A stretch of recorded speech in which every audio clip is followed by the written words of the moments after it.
शेतकऱ्यांसाठी 12 मेच्या संध्याकाळच्या ठळक बातम्या।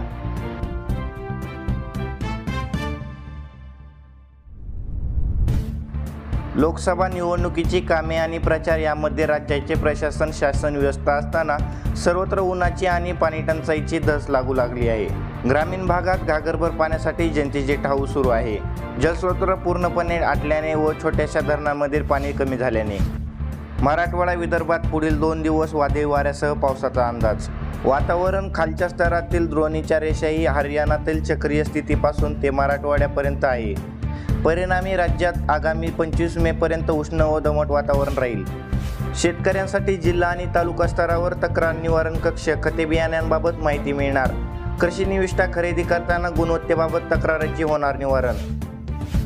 सध्या अवकाळी पावसाचं संकट आहे। सोमवारी अनेक भागात अचानक जोरदार पावसाने हजेरी लावली, यामुळे नागरिकांमध्ये तारांबळ उडाली। तर काही भागात मागील काही दिवसांपासून अवकाळी पाऊस सुरू असल्याचे चित्र आहे। यामुळे उन्हाळी पिके धोक्यात आली आहेत।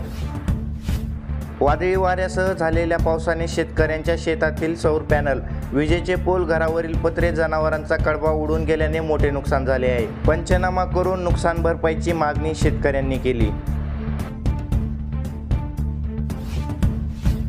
2300 कोटींचे मोलॅसिस इथेनॉल देशात शिल्लक। BHEVचे निर्बंध हटवले, खरेदी वाढणार का? 1100 कोटींचे महाराष्ट्रात तर 1200 कोटींचे इतर राज्यांमध्ये मोलॅसिस इथेनॉल देशात शिल्लक। मोलॅसिस पासून इथेनॉल निर्मिती करण्याची केंद्र सरकारने परवानगी दिली। राज्यात उन्हाचा चटका वाढण्याची शक्यता, वादळी पावसाचा इशारा कायम। तर राज्यात विविध भागात पूर्व मोसमी पावसाच्या सरी कोसळत आहेत।